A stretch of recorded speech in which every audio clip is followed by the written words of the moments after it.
Kemudian Lika Haya Kairia dengan NP 1402108034. Kemudian ada Victor Andoko NP 140210180049. Kemudian ada Dina Yogdia NPM 54 dan juga ada Hajar Sabita NPM 70 dari angkatan 18. Difteri adalah suatu infeksi yang disebabkan oleh bakteri Corynebacterium diphtheriae yang menyerang selaput lendir pada hidung dan tenggorokan. Penyebaran difteri dapat melalui partikel di udara, droplet percikan air liur, ataupun dari benda yang sudah terkontaminasi air liur seperti gelas ataupun sendok.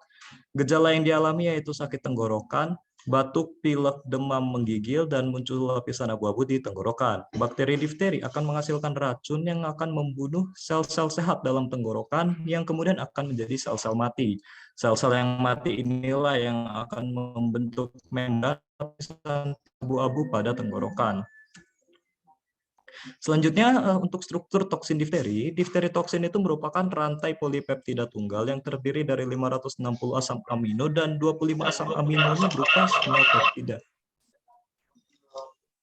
Ya, protein tersebut terdiri dari 2 fragmen dan 3 jenis domain. Di sini ada fragmen A yaitu dengan domain katalitik dari residu 1 sampai 187. Kemudian pada fragmen B terdiri dari domain translokasi dan domain reseptor yang pada residu 201 sampai 384 untuk domain translokasi dan domain reseptornya 387 sampai dengan 535.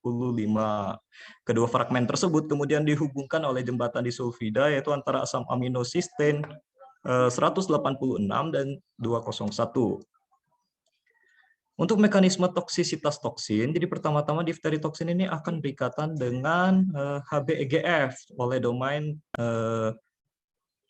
reseptor, kemudian akan memicu proses endositosis sehingga toksin tersebut masuk ke dalam lisosom, kemudian di dalam domain translokasi akan mentranslokasikan domain katalitik atau fragmen A ke sitosol dikarenakan perubahan konformasi toksin.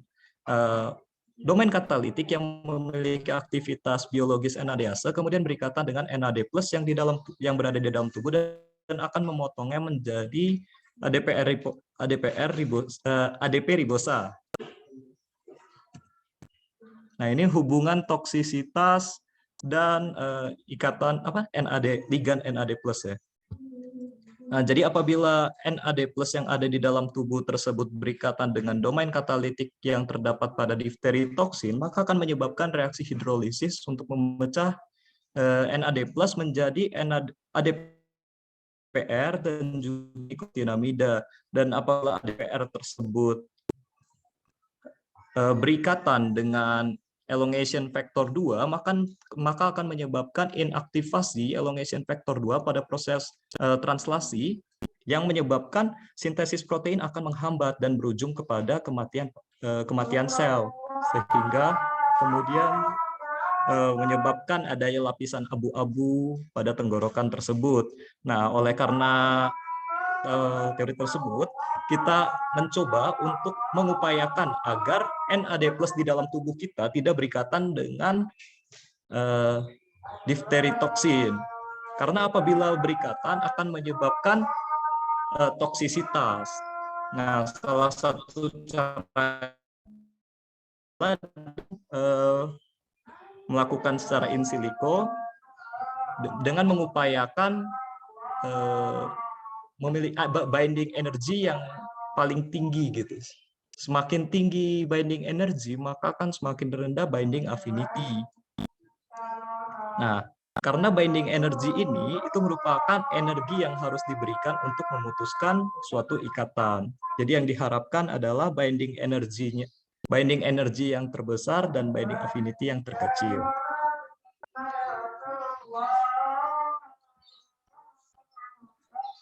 Identifikasi masalah pada penelitian ini yang pertama, bagaimana cara melakukan pemodelan protein dengan menggunakan modeler 10.1 dan Swissprot.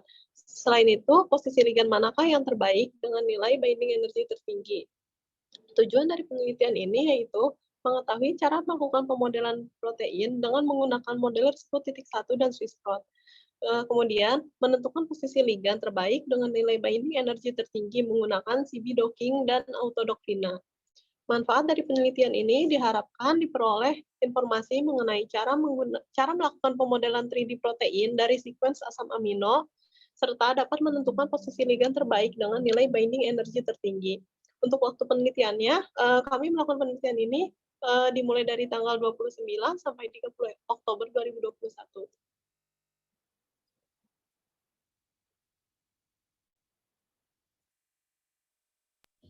Sebentar ya, masalah teknis sepertinya.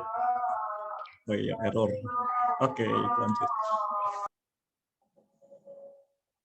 Oke, bahan utama yang digunakan dalam homologi modeling ini adalah sampel protein hasil rekonstruksi difteri toksin oleh Teh Mia Trianovianti, sarjana sains Magister Biotek, dan protein PDB dengan PDB ID 7K7B chain A sebagai template. Untuk docking menggunakan struktur referensi 1TOX. Untuk alat yang digunakan terdiri dari perangkat keras dan perangkat lunak. Perangkat kerasnya terdiri dari laptop quad-core prosesor Intel Core i5 dengan RAM 8 GB, kemudian graphic card NVIDIA GeForce, sedangkan perangkat lunaknya terdiri dari modeler 10.1, Autodoc Vina, Discovery Studio Visualizer, TKV, Blast NCBI, PDB, Heltezer, Swissprot, dan Cibido.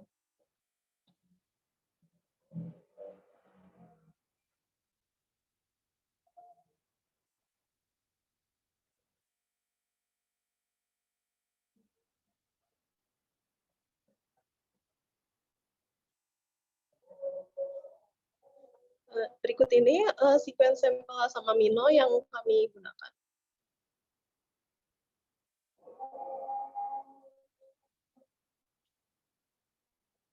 Homologi modeling dilakukan untuk memprediksi struktur 3 dimensi dari protein yang diharapkan dapat sebanding dengan hasil eksperimental. Homologi modeling ini didasarkan pada sejajaran barisan atau alignment sequence asam amino protein target dengan protein yang mirip yang telah diketahui struktur 3 dimensinya secara eksperimental atau bisa kita sebut dengan template.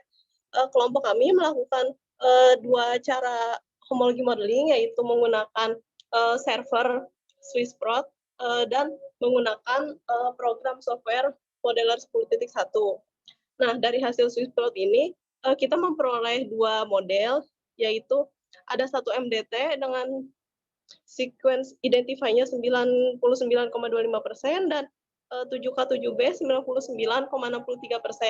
Nah, ya karena identify dari 7K7B lebih tinggi, maka dari itu kami memilih 7K7B. Boleh. Next.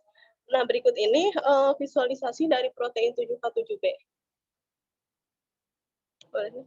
Nah, setelah itu kami juga melakukan Ramachandran plot menggunakan Swissprot. Nah, dari sini didapatkan plotnya seperti ini.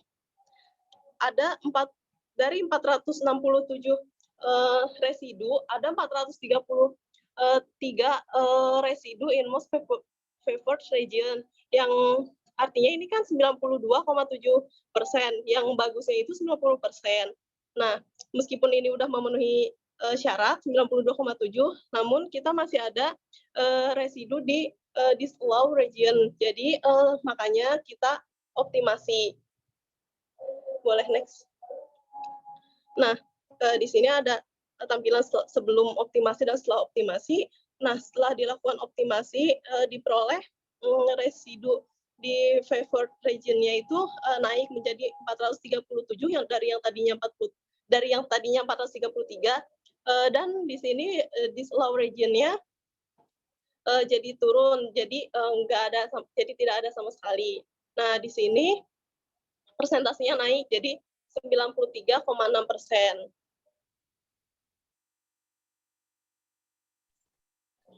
Ya, berikutnya ada plot Ramachandran untuk hasil homologi modeling menggunakan software modeler 10.1.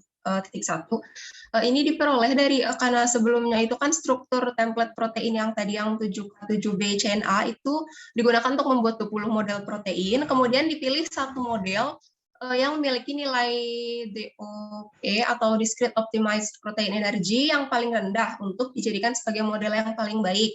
yaitu model B999-9010. Jadi DOPE score itu semacam potensi statistik yang digunakan untuk menilai model homologi dalam prediksi struktur protein oleh modeler. Nah, dari model tersebut dilakukan evaluasi terhadap plot Ramachandran-nya menggunakan server project. Nah, evaluasi paling standar itu berdasarkan plot Ramachandran, di mana plot Ramachandran itu mengevaluasi stereokimia masing-masing residu asam amino. Nah, daerah yang merah itu, itu core-nya, most favored region, itu istilahnya daerah yang paling diperbolehkan. Jadi residu-residu asam amino yang stereokimianya sudah bagus itu terdapat di daerah yang merah. Di situ ada 441 asam amino. Kemudian daerah yang kuning atau additional allowed region itu istilahnya daerah tambahan yang masih bisa diterima. Di situ ada 23 residu asam amino. Kemudian daerah yang putih atau disallowed region itu daerah yang tidak diizinkan. Stereokimianya itu tidak sesuai standar, maka nantinya harus dioptimasi, dan di situ masih ada 4 asam amino. Kemudian di daerah yang kuning pucat atau generously allowed region itu juga masih ada 4 asam amino. Nah, stereokimia asam amino prolin dan glisin itu tidak diikutkan dalam kriteria perhitungan plot Ramachandran, karena yang satu sangat rigid, yang satunya sangat fleksibel. Jadi dari 472 asam amino yang dihitung itu hanya non-glisin dan non-prolinnya. Nah, biasanya standar protein dikatakan sudah bagus itu jika yang di most favorable region-nya itu sudah 90%. Sebenarnya di sini dari 472 asam amino yang diikutkan dalam perhitungan itu 93,4%-nya itu sudah berada pada most favored region, namun tetap kami lakukan optimasi sehingga tidak ada asam amino yang berada pada generously allowed region dan disallowed region. Jadi kemudian yang asam amino yang berada pada most favored region juga menjadi 93,9%. Ya, kemudian dari data tersebut kami lakukan optimasi loop dan datanya diolah, kemudian ditampilkan dalam bentuk profil DOP menggunakan software Genoplot. Nah, profil DOP model dan template ini cukup memiliki kemiripan, maka dapat dikatakan model yang dibuat telah sesuai dengan template. Selanjutnya itu hasil docking. Nah, docking molekular ini merupakan komputasi untuk memprediksi suatu hubungan apakah senyawa tersebut mempunyai aktivitas sebelum diujikan. Nah, molecular docking ini dapat dilakukan dengan banyak uji, yaitu dengan software yang berbayar ataupun yang gratis. Pada penelitian ini digunakan aplikasi CBDoc dan Autodoc China. Berikutnya itu hasil docking di DTNAD dengan CBDoc. Nah, CBDoc ini dirancang untuk melakukan blind docking di lokasi yang diprediksi, bukan seluruh permukaan protein. Nah, algoritma CBDoc ini memanfaatkan rongga atau opacity untuk mendeteksi tempat ikatan protein yang berpotensi sebagai aktif untuk berkaitan dengan ligand. Penyaringan bentuk ligand yang paling stabil dalam pencarian konfirmasi yaitu untuk menghasilkan pose ligand yang stabil dengan sisi aktif dan protein. Setelah proses docking selesai, pose-pose yang Setelah proses docking selesai, pose-pose yang terikat di ranking ulang sesuai dengan skor docking. Dapat transformasi pertama yaitu dianggap sebagai pose pengikatan terbaik. Jadi semakin besar rongga maka binding energi pada autodocking itu semakin kecil. Artinya posisi ligand paling stabil jika berikatan dan sangat sulit terputus. Tapi karena yang diinginkan pada penelitian ini yaitu ikatan antara reseptor diversi toksin dengan ligandnya mudah terputus dan sangat tidak stabil, maka dipilihlah nilai banding energi yang paling besar. Karena jika ligand dengan reseptor berikatan akan mengakibatkan toksisitas. Nah, berdasarkan hasil docking dengan CBDoc ini didapat nilai binding energi yang paling besar yaitu min 6,6 kcal per mol. Selanjutnya,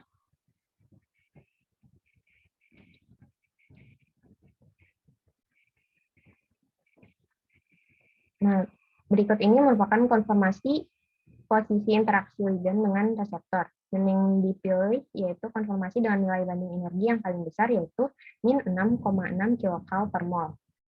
Selanjutnya,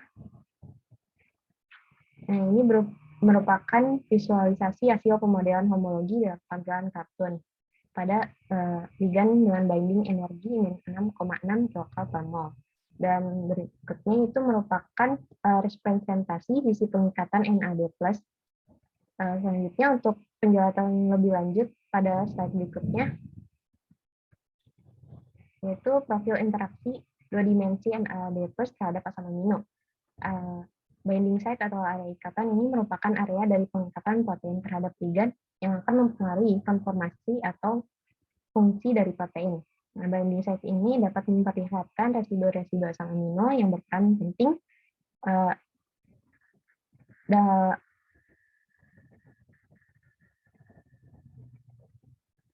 berperan penting dalam pembentukan interaksi antara makromolekul dengan ligand seperti yang ada di bawah ini, yaitu ada van der Waals, ada ikatan elektrostatik, ada ikatan hidrogen karbon, dan lain-lainnya.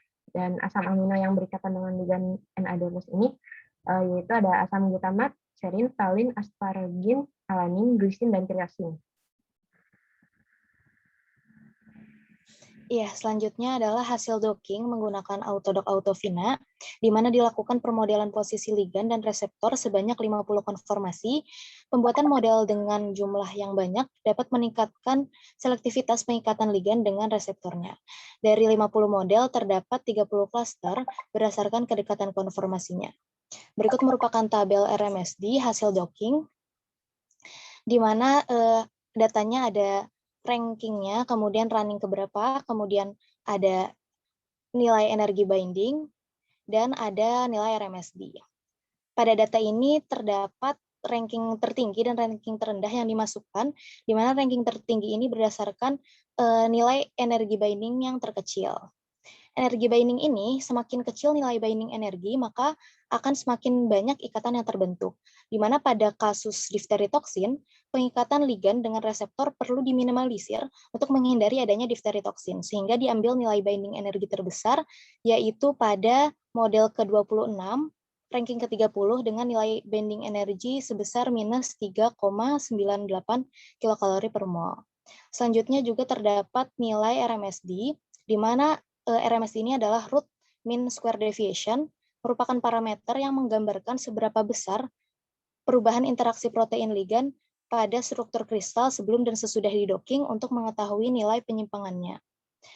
Di mana nilai toleransi dari RMSD ini adalah kurang dari 2 angstrom, dan nilai RMSD yang didapat masih jauh daripada nilai toleransi RMSD, sehingga masih perlu dilakukan penelitian lebih lanjut. Kemudian juga terdapat nilai konstanta inhibisi yang dihasilkan dari autodock, di mana konstanta inhibisi ini merupakan nilai untuk menunjukkan afinitas antara ligand uji dengan protein. Ikatan yang terbentuk akan semakin stabil apabila semakin kecil nilai ikatan yang diperoleh. Dan kembali lagi pada kasus difteri toksin dibutuhkan nilai konstanta inhibisi yang besar sehingga ikatan tidak stabil dan menurunkan kemungkinan penyebab penyakit difteri toksin. Dalam hal ini, model 26 memiliki nilai KI yang paling besar dengan nilai sebesar 1,20 milimolar. Next. Ya, selanjutnya berikut merupakan 5 nilai binding energi terbesar yang didapatkan dengan modelnya berupa model ke-26, model ke-28, model ke-36, model ke-41, dan 43, di mana sisi pengikatannya kurang lebih sama meskipun ada perbedaan sedikit konformasinya. Next. Dan selanjutnya berikut merupakan hasil permodelan homologi dalam tampilan kartun, di mana diambil model dengan nilai binding energi yang terbesar, yaitu model ke-26, binding energi minus 3,98 kilokalori per mol, dan berikut merupakan representasi sisi pengikatan NAD+ yang akan dijelaskan lebih lanjut pada slide selanjutnya. Next. Selanjutnya merupakan profil interaksi 2 dimensi NAD+ terhadap asam amino. di mana area ikatan atau binding site ini merupakan area dari pengikatan protein terhadap ligan yang akan mempengaruhi konformasi maupun fungsi dari protein. Binding site memperlihatkan residu-residu asam amino yang berperan penting dalam membentuk interaksi antara makromolekul dengan ligan seperti ikatan hidrogen, ikatan hidrofobik, dan ikatan elektrostatik. Pada model 26 ini terdapat interaksi NAD+ dengan asam amino berupa tirosin, glisin, histidin, dan triptofan. Next. Ya, berikut merupakan kesimpulan dari penelitian kami. Yang pertama adalah cara melakukan permodelan protein dapat dilakukan dengan berbagai cara. Salah satunya adalah dengan melakukan homologi modeling melalui modeler 10.1 ataupun dapat dilakukan dengan melalui server seperti Swissprot. Dan yang kedua, posisi ligan terbaik menurut Autodoc Vina 1.5.7 yaitu pada model ke-26 dengan nilai binding energi minus 3,98, sementara dengan algoritma CBDOC pada model ke-5 dengan binding energi minus 6,6 kcal per mol. Next. Berikut merupakan daftar pustaka yang kami gunakan, dan terima kasih banyak atas perhatiannya. Cukup sekian dari kami. Mohon maaf apabila ada kesalahan kata. Wassalamualaikum warahmatullahi wabarakatuh. Waalaikumsalam warahmatullahi wabarakatuh. Ya, selamat ya kelompok 1. Baik, bisa dilihat ke tujuan sama metodologi. Tujuan dulu ya, tujuan.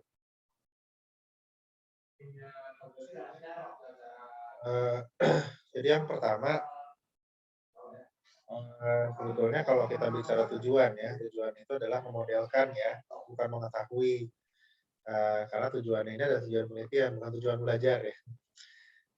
Tujuan penelitian itu adalah memodelkan struktur protein dari apa, struktur protein apa gitu ya. Jadi ya memang karena kalau dalam konteks kuliah kan artinya mengetahui, tapi ya tetap saja karena kita ini praktikum melakukan pemodelan, ya akhirnya tujuannya adalah melakukan sebetulnya ya. Dengan melakukan itu ya proses mengetahuinya kan terlaksana juga gitu ya. Nah, kemudian yang nomor 2 adalah menentukan posisi ligan terbaik dengan binding energi tertinggi dengan CB docking dan autodock. Nah, sekarang saya ingin lihat tadi bagian struktur metodenya, coba metode. Setelah ini aja deh, atau next aja deh, next. Di next, yang next ini. aja deh. Ya. Oh, boleh. Ya, di next aja. Ini di bawah. Nah, ini adalah satu sekuen ya. Satu sekuen. Kemudian next. Di bawah ini, kalau sini aja itu. Sudah oke. Secara keseluruhan ya, ini udah direpresentasikan dengan baik. Kemudian setelah ini apa? Setelah pemodelan. Setelah ini, jadi kan itu pemodelan pakai 2 cara. Yang pertama kita coba dengan server, satu lagi itu. Terus kita coba diplotin dulu setelah dapat modelnya, kita Ramachandran plot lewat project, habis itu optimasi. Terus udah sih Pak. Selanjutnya nanti di docking. Nah, sekarang dari 2 struktur yang dimodelkan apa bedanya? Ini ada berapa struktur yang dimodelkan? Struktur natif dengan mutankah atau gimana? Ya sebenarnya kalau modelnya ini kita coba, kan yang pertama ini kita pengennya kayak pemodelan protein doang. Jadi itu dari sampel tadi, sequence itu doang. Kalau yang pemodelan ini. Baik. Maksud saya yang dimodelkan ini dari struktur dari TMIA ya? Ya betul. Nah, struktur TMIA itu kan hasil mutasi ya? Nah, hasil mutasi. Jadi itu satu model. Meskipun dengan 2 metode. Kalau toksin aslinya dimodelkan nggak? Toksinase itu berarti yang natif ya, Pak? Natifnya ya. Oh enggak, cuma yang dari TMIA doang cerita. Nah, sekarang kita lihat ke dockingnya. Oh, boleh. Dockingnya. Iya. Nah, oke. Sebelumnya ini apa tadi hasil docking? Oh ya, silakan terusan. Nah, ini ya. Jadi misalkan dengan CB-dock, ini berarti kan ligannya sama-sama NAD ya? Sama. NAD. Kemudian yang dipilih adalah Kenapa yang minus 6,6 bukan yang minus 7,9? Nah, jadi kan ini kan binding energy. Semakin besar binding energy itu semakin apa?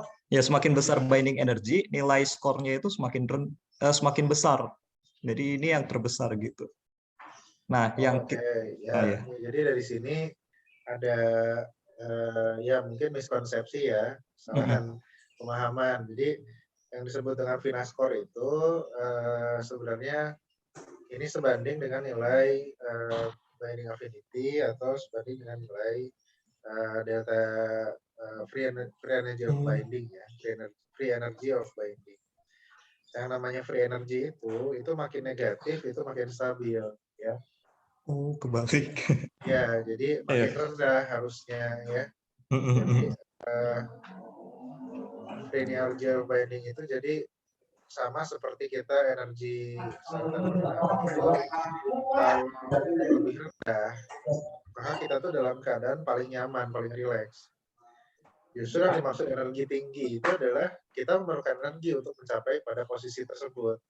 Jadi tidak natural. Alam itu secara alami dia akan larinya itu adalah keadaan yang paling nyaman. Ya, contoh aja kayak kita kalau kita dibiarin diam selama 1 jam, dikasih Tidur. pilihan mau berdiri atau duduk, sebenarnya kan lebih nyaman duduk. Kenapa? Karena duduk itu energinya lebih rendah daripada kita berdiri begitu, lebih kurang begitu ya.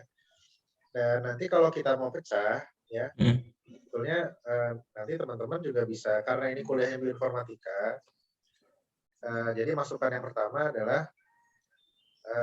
dalam menggunakan Siwidok maupun Autodoc, meskipun setelah menggunakan program itu akan langsung dihasilkan nilai binding affinity-nya, dan konsep di belakangnya itu kan memang konsep kimia fisika ya. Tapi setidaknya kita sebagai user, meskipun kita bukan pengembang program, setidaknya kita harus tahu dari mana angka minus 7,9 itu muncul. Ya. Nah, saya rasa kalau sekarang saya tanyakan dari mana angka minus 7 itu muncul, mungkin belum bisa menjawab gitu ya. Iya, Silahkan. Paling cuma bisa jawab kayak hasil penilaian dari si Bidok ini dia dapatkan dari mana, tapi nggak bisa secara detail gimana hitungan segala macam. Iya, jadi ibaratnya kayak gini, kayak ya misalkan saya punya data 5 gitu ya, data 5. Ada punya 5 data, kemudian saya ingin tahu rata-ratanya berapa. Ibaratnya saya cuma tinggal tulis rumus sama dengan average dari 5 data tersebut gitu ya, keluarlah angka 7,5. Nah kan kita nggak bisa kalau ditanya bagaimana cara menghitung rata-ratanya itu. Oh, cara menghitungnya itu adalah sama dengan average dari 5 data, kan nggak bisa kayak gitu ya. Cara menghitungnya itu adalah data 1 berapa, data 2 berapa, data 3 berapa, sampai data 5 berapa, kemudian dibagi 5, itulah angkanya 7,5 itu muncul. Jadi yang dimunculkan adalah rumusnya ya. Nah, oleh karena itu silahkan baca lagi, dicek lagi, baik itu untuk Autodoc final maupun Siwidok ya, setidaknya muncul ada rumus di mana angka minus 7,9 itu dihasilkan ya. Nah, kalaupun nanti rumusnya itu berupa rumus umum, bukan turunan-turunan rumusnya, nggak apa-apa, tapi nanti rumusnya itu dijabarkan. Misalkan A sama dengan B ditambah C. Nah, A itu nilai apa? Oh, A itu nilai Finascore. B itu nilai apa? Oh, B itu nilai interaksi ikatan hidrogen. C itu adalah interaksi van der Waals misalkan. Ya. Sehingga kita itu bukan sekedar bisa menggunakan alatnya atau menggunakan programnya, tapi juga harus paham bagaimana cara si program itu menghitung docking score atau Finascore di sini gitu ya. Nah, sehingga dengan belajar demikian harapannya ya nanti akan paham juga yang diambil itu yang paling rendah atau yang paling tinggi gitu ya. Oke, sekarang seterusnya. Nah, ini udah diambil ya. Nah, cuman kan di sini posisinya itu adalah NAD itu dia ekspektasinya itu berinteraksi dengan NAD binding site tentunya. Jadi harusnya dengan catalytic site. Nah, sementara di sini teman-teman melakukan blind docking, gitu, di mana blind docking biasanya dilakukan ketika kita tidak mengetahui sisi aktifnya sebelah mana, ya. Gitu. Jadi ini sebetulnya bisa direvisi. Nanti dockingnya itu adalah difokuskan pada sisi katalitiknya. Karena kalau mekanisme aksi dari toksin ini kan sudah diketahui. Jadi contohnya kalau saya lihat di sini yang masuk catalytic site itu yang nomor 3, ya. Nomor 3. Betul ya, nomor 3 ya. Betul, betul. Nah, sekarang coba lihat yang sebelumnya. Sebelum ini. Nah, itu cavity size nomor 3. Dengan ukuran size itu 391, ya. Nah, dari sini mudah-mudahan teman-teman belajar bahwa sisi aktif itu tidak selalu adalah binding cavity yang paling besar. Ya, karena secara umum memang yang namanya sisi aktif itu biasanya adalah yang punya ruang cavity yang cukup untuk menampung ligan, ya. Betul. Nah, tapi ternyata kalau kita bandingkan tadi, the real binding site-nya itu adanya di titik 3, bukan titik 1, ya. Karena titik 1 itu nanti kita bisa lihat next. Nah, titik 1 itu justru ada di domain transmembran mungkin, ya. Jadi bukan di domain catalytic, ya. Iya, betul. Jadi tidak selalu binding cavity itu adalah yang menunjukkan sisi aktif yang sebenarnya. Kalau kita masih belum ada gambaran atau informasi di mana the real binding site itu berada, itu tentunya akan menyulitkan, perlu analisis lebih lanjut.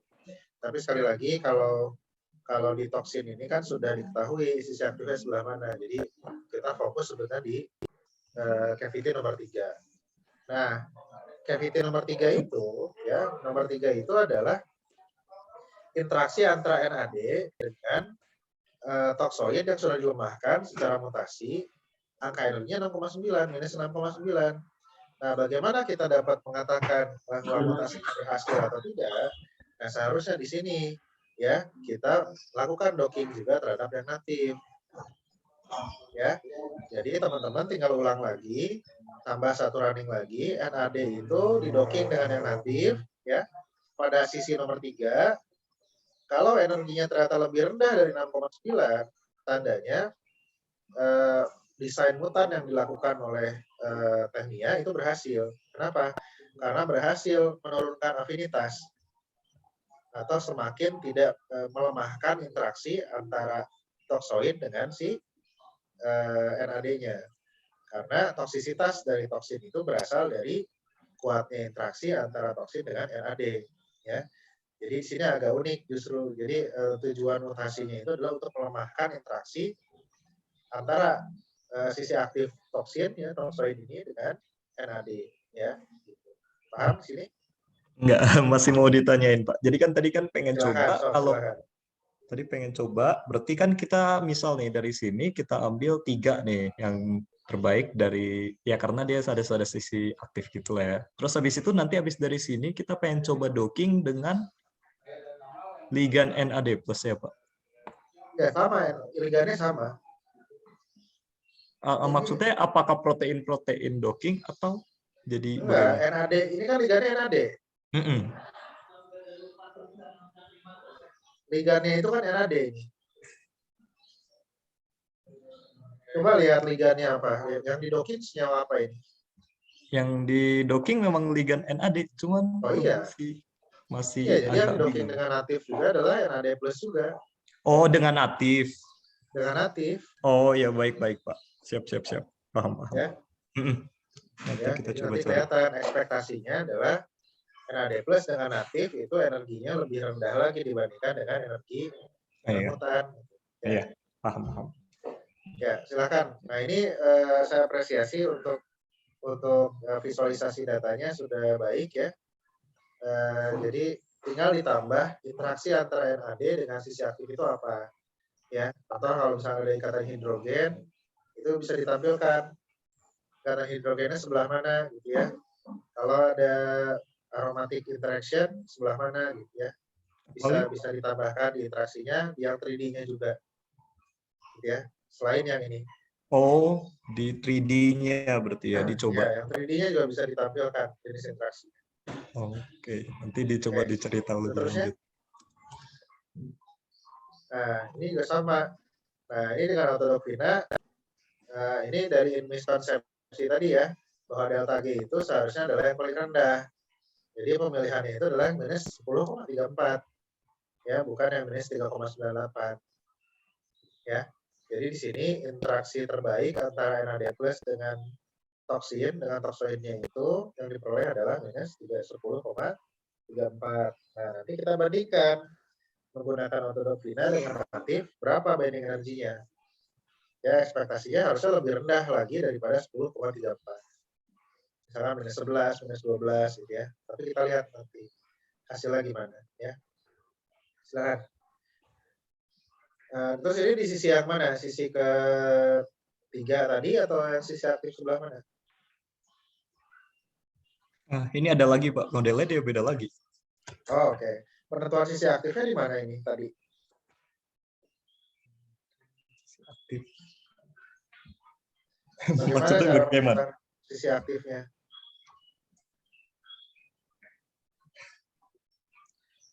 Ya, kalau ini kelihatannya blind docking ya. Jadi tadi Ya masih sisi blind aktifnya docking. kelihatannya mengcover keseluruhan protein.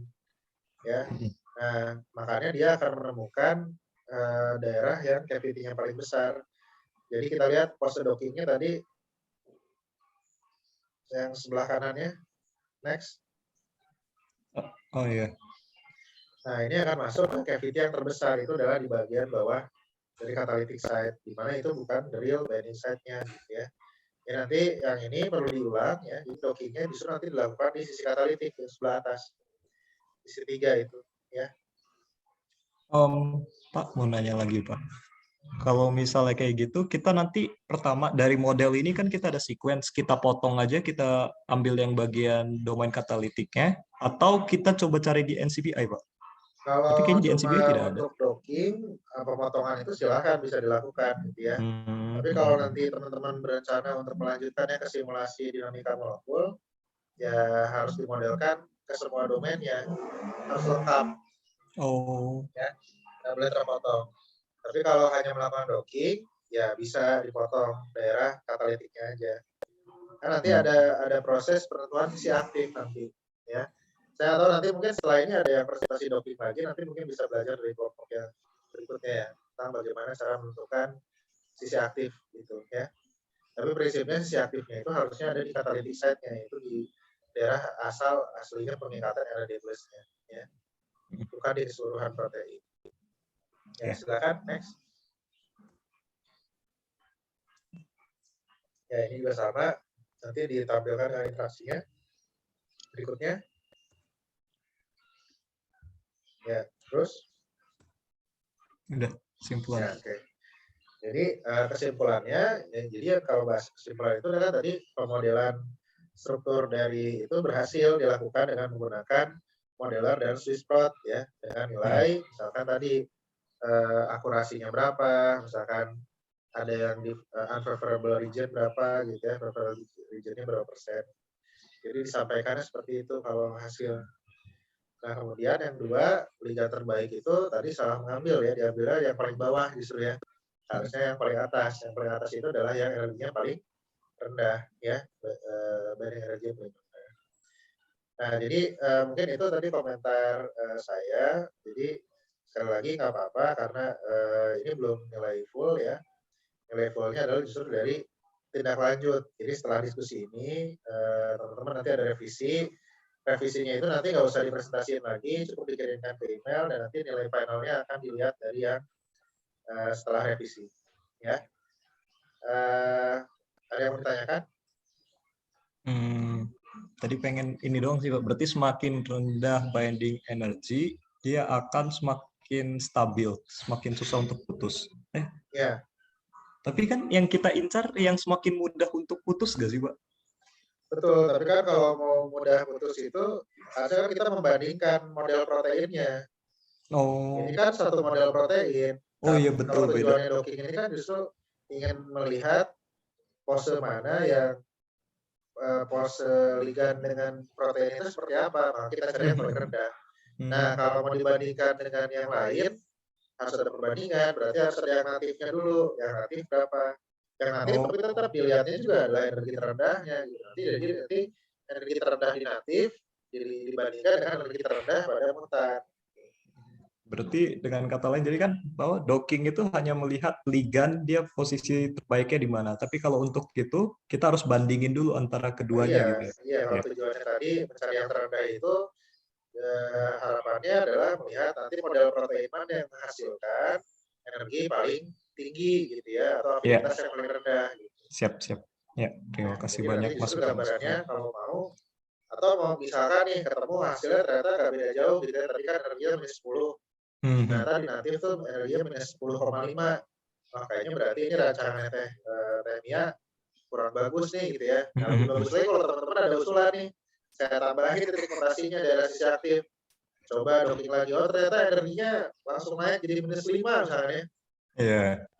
Berarti kan bagus tuh modifikasinya, jadi bisa usulin kan, atau bisa bilang tehnya kamu salah. Ya begitulah ya, lebih kurangnya. Oke, saya rasa dari saya komentarnya itu selamat ya, kita kasih aplaus buat kelompok yang pertama. Silakan Teh Wanda, barangkali ada yang mau dikomentari. Teh Wandanya ada nggak ya? Mungkin masih di jalan kah? Oh, masih di jalan nih. Oke, nggak apa-apa.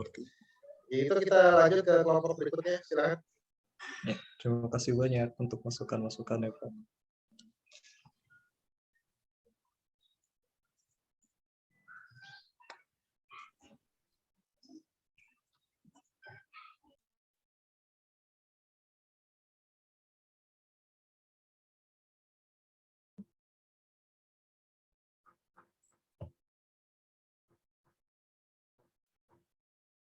Punten, kalau untuk ini Pak, kelompok S1 yang kedua tuh sekarang ada yang berhalangan hadir, jadi mungkin hari ini bisa yang S2 dulu atau gimana Pak? Ya silakan, mau yang ke S2 dulu, yang di biotek. Bu Indra, mungkin siapa?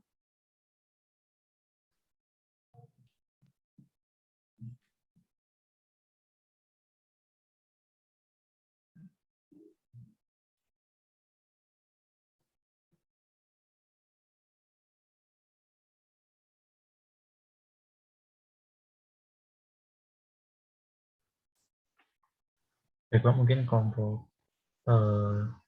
sama Bu Indra dan Haura ya. Silakan, Arman dulu. Ya.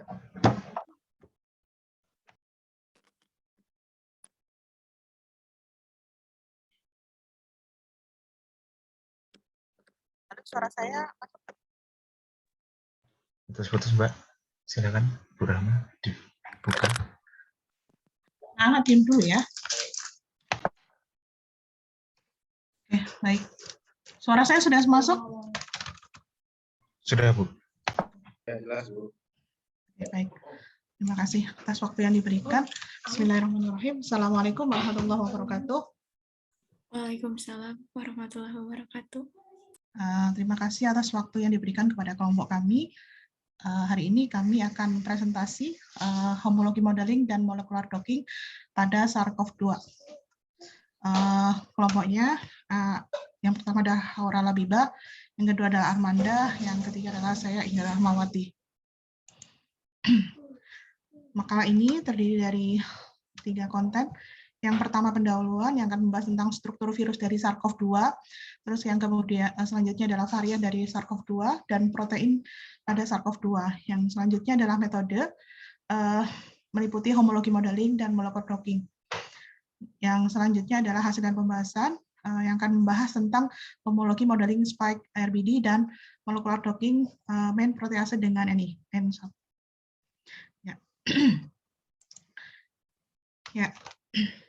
Coronavirus sebagaimana SARS-CoV dan SARS-CoV-2 itu sangat patogen bagi manusia dan dapat menyebabkan sindrom pernafasan akut yang parah ya seperti SARS. Dan di mana infeksi SARS-CoV-2 ini muncul pada awal munculnya pada Desember 2019 di Wuhan, Cina, makanya dinamakan coronavirus disease 19. Dan ini berkembang menjadi penyakit ini sangat patogen dan berkembang menjadi pneumonia berat, terus juga menyebabkan kegagalan multi organ dan kematian bagi penderitanya. Genom dari SARS-CoV-2 ya, bentuknya itu adalah melingkar, terus juga eliptik, dan dia kadang pleomorfik ya. Ya, bentuknya beragam dan biasanya pada kondisi dan lingkungan yang sama. Terus dengan diameter sekitar 60 sampai 140 nanometer. Ukuran genomnya itu sekitar 30 kilobase, di mana dia diselubungi oleh untai sense positif, dan dia bentuknya adalah single strand RNA dengan 3 aksen dan struktur 5 aksen kapsul. Adapun dari ini adalah struktur dari SARS-CoV-2, di mana coronavirus ini itu adalah merupakan virus ya, virus RNA yang cukup besar, dia terselubung dan dia mempunyai untai positif yang dia bertanggung jawab dalam menginfeksi berbagai spesies, baik itu mamalia maupun burung. Di mana virus ini itu mengandung glikoprotein ya. Nah, di sini ada protein yang ada di dalam SARS-CoV-2 ini mengkode 4-5 protein. Itu ada protein S, protein M, protein N, E, dan HE. Untuk yang protein S atau spike, ini protein yang ada di bagian luar, ya, di mana dia berfungsi untuk memediasi pengikatan reseptor. Kemudian ada protein M, dia adalah membran protein, dia berfungsi sebagai membantu untuk assembly virus ya, atau merakit virus. Terus protein N atau nukleokapsid protein, dia berfungsi untuk regulasi sintesis virus RNA yang berinteraksi dengan protein M selama masuknya virus itu sendiri. Terus ada protein E atau envelope protein, di mana dia berfungsi dalam replikasi dan packaging untuk dia mempertahankan hidup dari sel. Terus ada protein HE atau hemagglutinins esterase, glikoroprotein yang hanya terdapat pada coronavirus beta OC43 dan HKU1 yang dia fungsinya meningkatkan daya serapan terhadap sel mukosa.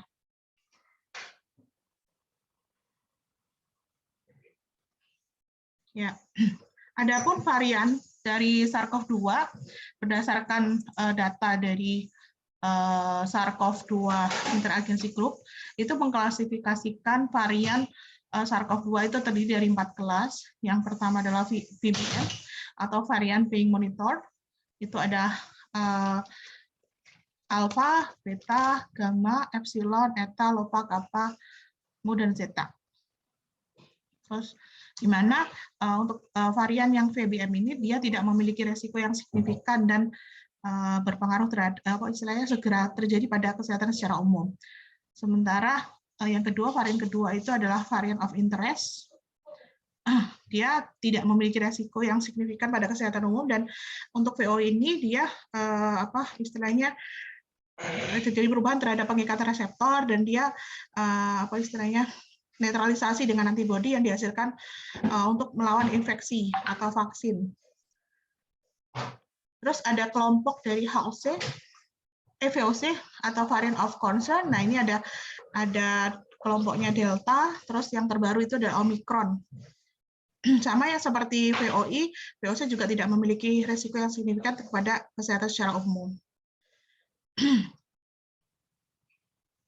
Terus selanjutnya adalah VOHC atau variant of high consequence. Di mana untuk VOHC ini biasanya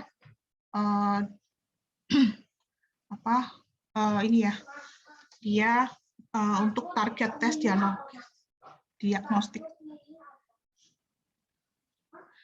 Ya, selanjutnya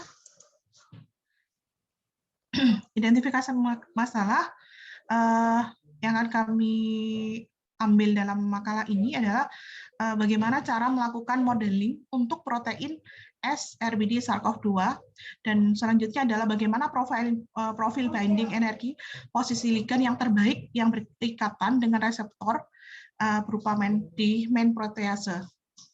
Jadi khusus nanti ke arah protease. Terus tujuan dari makalah penelitian ini adalah mendapatkan model protein spike RBD pada SARS-CoV-2 dan menentukan posisi ligan yang terbaik untuk MI. Adapun manfaat dari penelitian ini adalah mendapatkan model protein SRBD SARS-CoV-2 dan mendapatkan profil binding energi posisi ligan yang terbaik yang berikatan dengan reseptor MPRO. Waktu penelitiannya dilakukan pada tanggal 29 sampai 30 Desember 2021. Selanjutnya saya serahkan pada Haura, silakan. Iya, baik. Sebelumnya terima kasih kepada Mbak Rahma atas kesempatannya. Di sini saya akan mencoba untuk melanjutkan bagian metode. Jadi di sini yang pertama untuk homologi modeling. Jadi metode untuk menentukan struktur protein dan perilaku folding yang ditentukan dengan komposisi asam amino untuk memprediksikan struktur 3 dimensi. Nah, untuk penggunaan program di sini kami menggunakan modeler 10.1 dan yang kedua di sini untuk molecular docking, di mana molecular docking ini merupakan simulasi prosedur yang menggunakan komputer untuk memprediksikan konformasi pada kompleks antara reseptor dan ligan yang akan menggambarkan prediksi yang sesuai pada ikatan antara protein dan ligannya. Nah, di sini kami menggunakan Autodoc 4. Kemudian untuk alatnya di sini untuk perangkat kerasnya kami menggunakan laptop. Kemudian untuk perangkat lunaknya di sini untuk homologi modeling di sini ada GenBank, kemudian PDB, BLAS, kemudian ada BioVia, ada modeler, ada project, GNUplot, Notepad++. Dan untuk molecular dockingnya di sini kami menggunakan PDB, BioVia, dan Autodoc 4. Kemudian untuk bahan dari homologi modelingnya di sini kami menggunakan RBD protein spike SARS-CoV-2 yang terdiri untuk subunit 1 yang terdiri dari 223 asam amino yang diunduh dalam bentuk format FASTA dengan menggunakan accession number sebagai berikut melalui NCBI dan melakukan juga alignment antara protein target dengan template-nya dengan PSI BLAST. Kemudian nanti hasil BLAST-nya ditentukan berdasarkan query dan presentasinya seperti itu. Kemudian nanti diperoleh dan di-download melalui RSCB. Kemudian untuk molecular dockingnya di sini kami menggunakan protein MPRO SARS-CoV-2 yang diunduh dengan PDB 1WOF melalui RSCB. Ya, ini untuk FASTA sequence-nya untuk protein RBD yang kami dapatkan melalui NCBI. Kemudian di sini juga untuk menentukan struktur yang nantinya akan kami ambil, di sini kami lakukan BLAST PDB dan ditentukan berdasarkan present identity-nya dan query cover-nya. Di sini adalah 100%, seperti itu. Jadi kami mengambil 6 XDG untuk accession number-nya yang nanti akan kami download di RSCB. Kemudian untuk berikutnya, protein template hasil BLAST-nya. Di sini kami memasukkan tadi accession number dengan 6 XDG. Kemudian nanti kami akan melakukan alignment antara protein target dengan template-nya yang nantinya setelah kami mendownload hasil protein template-nya dari hasil BLAST yang kami dapatkan di RSCB. Kemudian untuk next didapatkan nanti hasil protein template dan untuk protein template dan hasil modelingnya berdasarkan DOP score, di mana DOP score-nya ini kami mengambil nilai yang paling kecil untuk mendapatkan hasil yang paling baik. Setelah kami melakukan hasil alignment antara protein target dengan template dengan menggunakan PSI BLAST. Seperti itu. Kemudian untuk yang berikutnya akan saya serahkan kepada Mas Armanda. Oke, Aura, terima kasih. Sekaligus nambahin untuk yang ini yang ditampilkan di sini. Jadi ini adalah model yang hasil modeling yang nomor 2 RBD B9901 2 PDB karena berdasarkan hasil DOP score dari modeler itu nilainya paling rendah. Gitu. Jadi kita modelkan yang RBD ini, yang B902 pada biovia, hasilnya seperti yang ditampilkan di depan. Dan tidak jauh berbeda dengan protein template. Jadi kita evaluasi dulu tapi dengan menggunakan Ramachandran plot. Nah, di sini evaluasi modelnya kita lihat untuk residu di most favored region-nya di sini tercantum 167 atau 86,5%. Seharusnya memang 90%, tapi di sini hasilnya residunya sudah tidak ada yang di disallowed region dan juga yang generously allowed region. Gitu. Jadi secara Ramachandran plot tidak ada yang keluar dari area yang diperbolehkan. Gitu.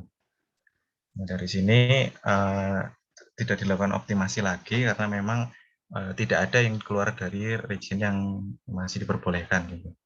Jadi langsung yang RBD yang model nomor 2 tadi langsung dipilih gitu untuk model SRBD SARS-CoV-2-nya. Nah, ini kita lakukan superimpose model dengan template-nya. Jadi tadi kan sudah dilihat dari Ramachandran plot, ternyata tidak ada yang keluar dari regio yang diperbolehkan. Kita lanjutkan ke superimpose bahwa di sini terlihat antara template dengan model RBD kita bahwa ada perbedaan, sedikit perbedaan di strukturnya. Pada bagian yang disorot ditampilkan di depan seperti di area ini, dan juga yang bagian belakang dan depan karena berdasarkan hasil sequence modelingnya juga yang hasil model kita yang RBD B9 kali 0002 ini itu bagian depannya lebih panjang dan bagian belakangnya. Sebenarnya sih ya bisa di-cut aja gitu jadinya kan sebenarnya bisa jadi sama persis. Gitu. Tapi mungkin ada perbedaan di sini karena tadi yang favored region-nya juga nilainya kurang dari 90%.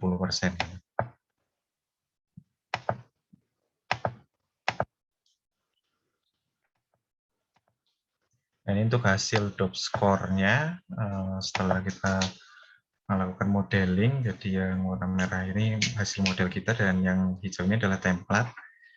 Jadi berdasarkan grafik DOP score ini juga terlihat cenderung mirip, tapi memang berbeda di bagian belakang sama depan karena memang terkait dari sequence-nya tadi lebih panjang gitu untuk yang model RBD yang kita lakukan. Kemudian ini untuk yang database reseptor M-Pro dan ligan N1 yang digunakan, itu tadi seperti disampaikan di depan untuk bahan dari penelitian ini 1 WOF kodenya. Jadi ini merupakan struktur 3 dimensi dari SARS-CoV main protease dengan inhibitornya N1. Jadi di dalam jurnal ada yang ibaratkan meneliti tentang berbagai macam potensi obat, salah satunya adalah inhibitor N1 ini N1. Nah, mungkin di sini seharusnya SARS-CoV-nya cari yang SARS-CoV-2 gitu, M-Pro-nya gitu. Karena ini yang SARS-CoV gitu. Nah, ini bentuk molekul reseptornya untuk yang M-Pro dan juga untuk ligannya itu yang N1. Nah, ini dengan menggunakan autodock, pertama dilakukan pengaturan grid pada area dockingnya. Ini dilakukan center docking, jadi memang diletakkan posisi gridnya ini, grid box-nya di bagian tengah, nanti juga mencakup seluruh bagian dari ligannya yang menempel pada reseptor. Mungkin ini juga agak kurang untuk memilih domain interaksinya di mana gitu. Karena ini langsung saja posisinya di sini gitu berdasarkan hasil dari PDB-nya. Nah, untuk hasil dockingnya ini dengan docking 10 pose. Jadi mungkin harusnya juga ngelihat yang presentasi tadi bisa sampai 50 ya, biar dapat banyak pilihan juga dan hasilnya juga semakin baik. Ini cuma 10, dan ini cuma terbentuk satu klaster gitu, cuma ada satu klaster. Nah, di sini dipilih pose nomor 6 dengan binding energinya yang paling rendah yaitu minus 9,55 nanomolar gitu. Nah, di yang nomor 6 ini seperti pada gambar yang ditampilkan itu yang berwarna kuning posenya ketika dilakukan overlay. Jadi pose dari si ligannya itu seperti yang ditampilkan di depan dan memiliki estimasi binding energinya itu yang minus 9,55 Oh, maaf tadi yang minus 9,55 kilo per molekul. Kalau yang estimated inhibition konstantanya ini 99 nanomolar. Jadi memang dengan nilai KI-nya 99 nanomolar ini sudah bisa menghambat dari reseptor dan ligannya. Nah, ini untuk interaksi hasil docking pada pose ke-6, jadi ini juga mungkin masih tampilannya agak sulit dilihat ya. Jadi untuk yang kiri ini hasil docking ditampilkan juga dengan reseptornya, yang kanan ini tanpa reseptor. Nah, kalau yang warna merah dan biru yang bulat-bulat ini ada ikatan hidrogen, terus ini yang lain-lain, jadi si ligan ini berikatan dengan asam amino dari reseptor yang ditampilkan di sini seperti threonine, metionin, dan seterusnya. Nah, kesimpulan dari penelitian yang kami lakukan, hasil model protein SRBD dari SARS-CoV-2 ini bisa didapatkan dengan metode homologi modeling dengan modeler yang kami lakukan. Kemudian didapatkan profil free energy binding sebesar minus 9,55 kilokalorie per molekul pada hasil docking di pose hasil yang ke-6. Ini cukup sekian presentasi dari kami. Mungkin apabila ada masukan, dipersilakan. Terima kasih.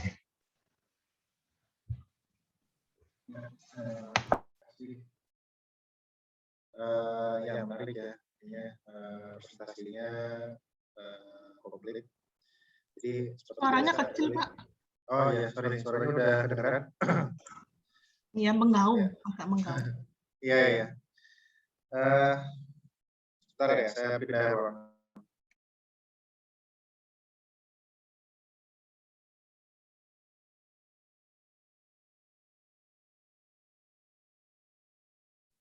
Oke, jadi kelompok ini menarik dan informatif juga, lebih ini ya. Jadi kita lihat di pendahuluan dulu tadi, di tujuan.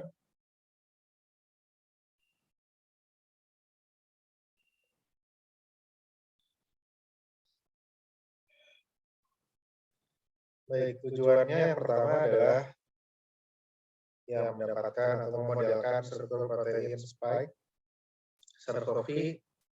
Kemudian yang berikutnya menentukan posisi ligan terbaik ya. Untuk Y cuma kepotong ya. Nah, terus tadi di pendahuluan waktu bicara tentang protein struktural, coba lihat protein struktural di SARS-CoV. Ya, sini juga dengan sangat baik, cuma sayangnya referensinya nggak dicantumkan ya, karena ini adalah salah satu representasi yang sering muncul di Google Image, juga di artikel, bahkan di artikel review. Cuma sayangnya nggak semua menjelaskan bahwa protein hemagglutinin ekstrase itu justru tidak ada di SARS-CoV-2, sementara sudah terlanjur beredar penggambaran virus SARS-CoV-2 itu adalah seperti ini gitu ya. Padahal untuk hemagglutinin ekstrase itu bukan bagian dari SARS-CoV-2. Nah, di sini sudah baik ya disatukan di situ bahwa hemagglutinin ekstrase itu hanya terdapat pada coronavirus beta OC43 dan HKUI1 ya. Nah, dan kalau melihat treatment yang ada sekarang, contoh pengobatan itu kalau ada positif itu kan ada dikasih oseltamivir ya atau Tamiflu. Nah, oseltamivir atau Tamiflu itu targetnya itu adalah arahnya ke screening hemagglutinin ya. Meskipun ada juga yang berpendapat hemagglutinin ekstrase oseltamivir itu juga adalah untuk mencegah infeksi sekunder ya, misalkan dengan masuknya virus influenza juga. Sehingga kita bisa mengambil menginginkan pendapat bahwa sebenarnya terapi dengan Tamiflu itu bukan langsung virus SARS-CoV-2-nya ya. Mungkin kalau ada infeksi kedua dengan influenza ya itu mungkin bisa dibantu dengan oseltamivir. Nah, sekarang yang dimodelkan, tadi kan diceritakan ada beberapa VOI ya, atau VOC, varian of concern. Yang dimodelkan di sini adalah varian yang mana?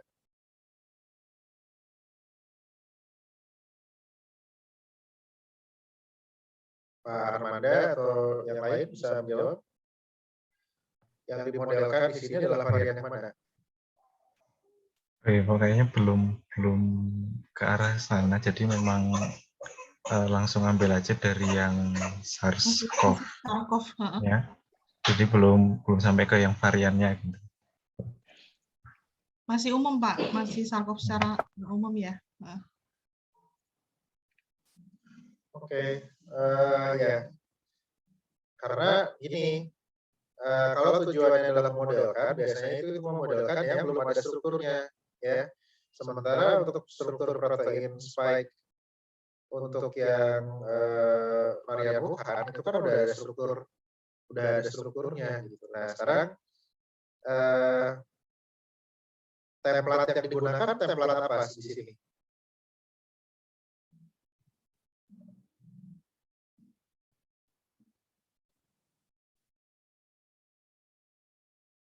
Ya, template-nya sendiri adalah struktur dari spike-nya sendiri, SARS-CoV-2-nya, ya. Nah, ini adalah varian Wuhan tadi, sehingga ketika melakukan pemodelan, berapa tingkat homologinya?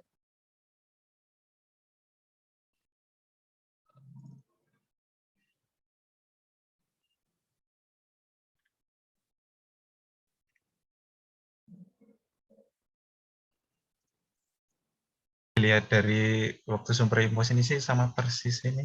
Iya, 100%. Itu menjawab ya. Iya. Itu menjawab kenapa tingkat homologinya 100% ya, karena memang ya kalau untuk latihan ya oke gitu ya.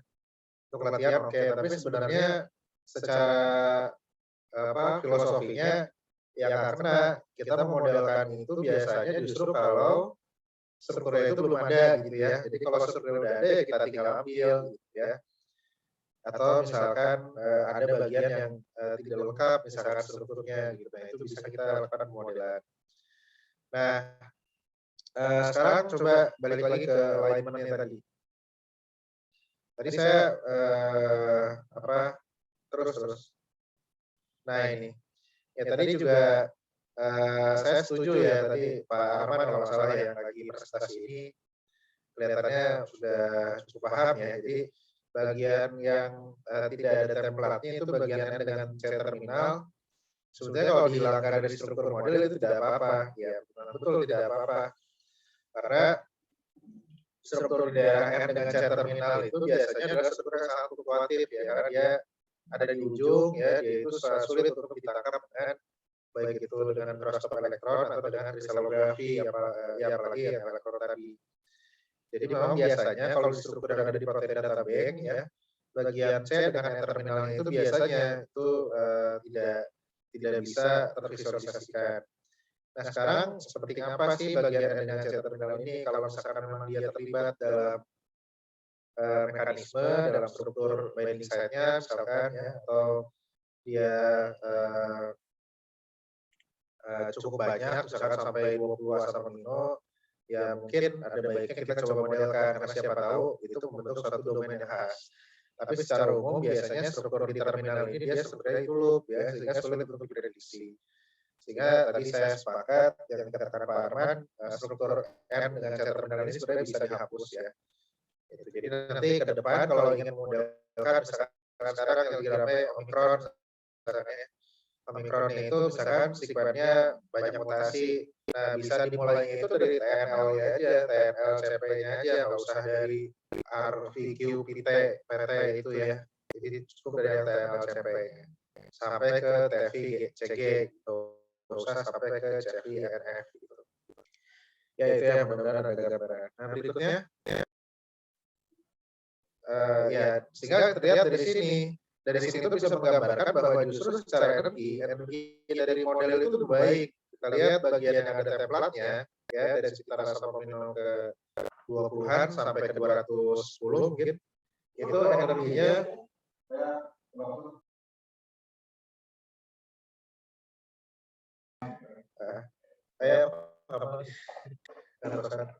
jadi menggambarkan bahwa model yang dihasilkan ini energinya bagus ya. Dan kita lihat energi yang besarnya itu adanya justru di daerah yang tidak ada template-nya, kelihatan bisa energinya tinggi ya. Selanjutnya gimana?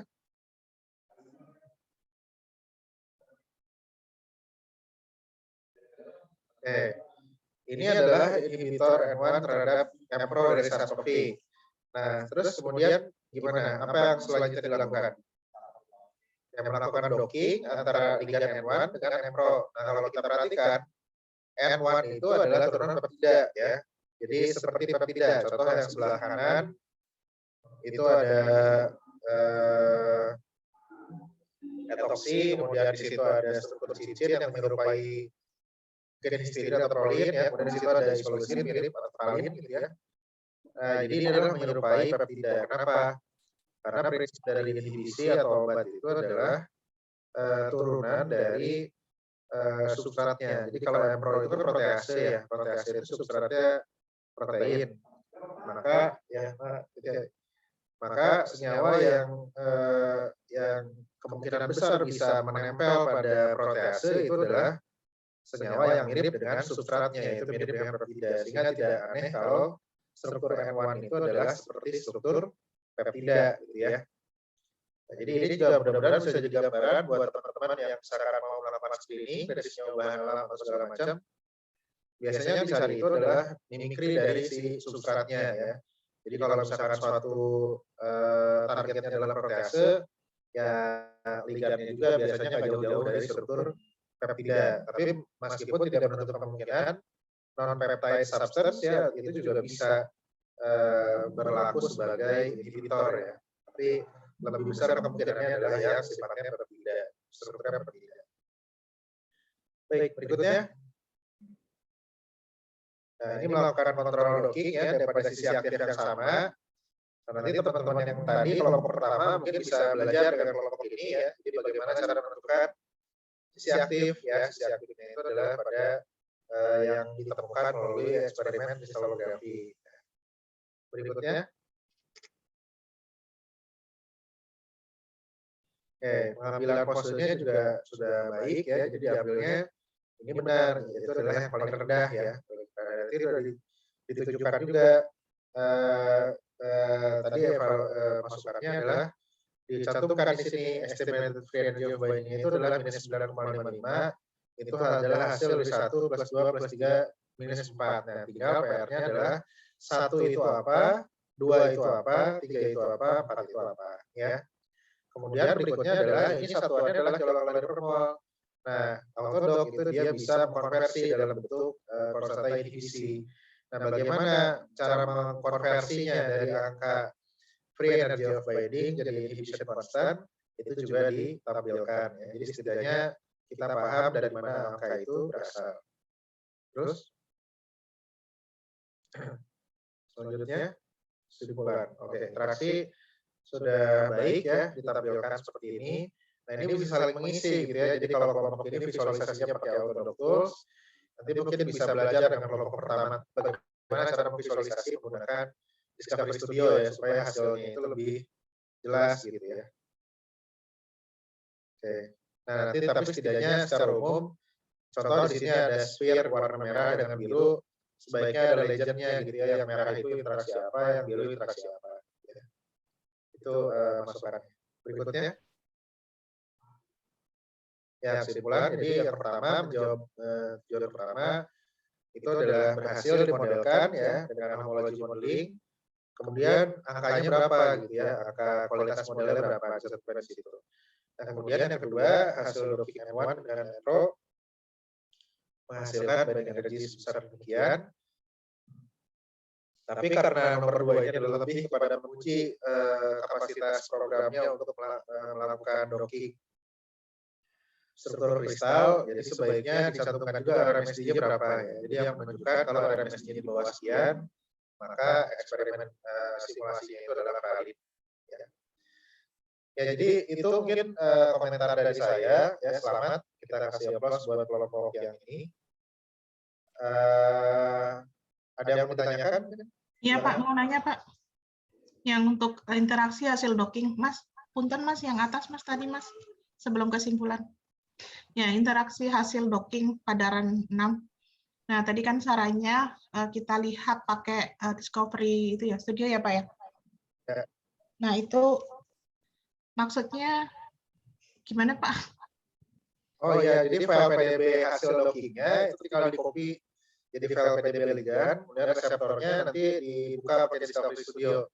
Jadi dari file DLG-nya itu nanti dihasilkan file PDB bisa dibuka pakai Notepad++ ya, atau pakai program editor teks. Di DLG-nya itu nanti ada file koordinat dari hasil pose docking terbaiknya gitu ya. Nah itu yang di copy, di save sebagai file baru. Itu adalah file ligan hasil docking ya. Nah itu file PDB nanti bisa dibuka pakai Discovery Studio, nanti tinggal digabungin ya reseptor sama ligannya, kemudian dianalisis interaksinya gitu Bu. Nanti kalau kesulitan secara teknis nanti Teh Wanda bisa bantu. Iya, enggak paham maksudnya. Berarti kan kita harus nambahin aja ya Pak ya. Berarti yang hasil dari BioVia tadi loh ke tambahan untuk presentasi kami. Oh, iya. Jadi supaya biar kalian bisa belajar memvisualisasikan hasil yang bagus gitu ya, secara gambar, secara visual. Atur dulu Pak. Ya, silakan ada yang lain. Baik, terima kasih Pak. Ya, sama-sama. Pak, mau tanya Pak. Ini untuk misalkan kita melakukan docking, ternyata nilai RMSD-nya kan harusnya yang di bawah 2 ya Pak, yang bagus itu. Misalkan ternyata hasilnya di atas 2 itu yang diatur di bagian mananya nanti Pak? Misalkan gimana? Ya, itu kita harus atur lagi tadi protokol atau parameter dockingnya. Itu bisa dari searching parameternya, misalkan ya, dari kekuatan power of searching-nya, jadi jumlah RAM-nya, atau misalkan jumlah evaluasi energinya, gitu, atau parameter genetik algoritma yang lain. Atau bisa juga misalkan ternyata ada kofaktor yang terbuang. Jadi contoh misalkan di struktur kristalnya itu ada faktor misalkan ion magnesium gitu ya. Sebenarnya dia itu berperan penting dalam interaksi antara reseptor dan ligan. Nah, cuman karena kita ingatnya yang molekul yang disimpan itu hanya reseptor sama ligannya aja, yang lain-lain itu kita hapus misalkan gitu ya. Nah, padahal si ion tersebut berperan penting itu antara interaksi antara keduanya gitu ya. Jadi bisa kita perbaiki. Jadi kita simpan si ion tersebut adalah sebagai bagian dari reseptor gitu contohnya. Atau lain lagi misalkan tadi binding site-nya ternyata kurang cocok gitu ya, kurang tepat, kita atur lagi. Sampai kita mendapatkan nilai RMSD control docking yang baik. Ya. Pak, terima kasih. Ya. Ada lagi?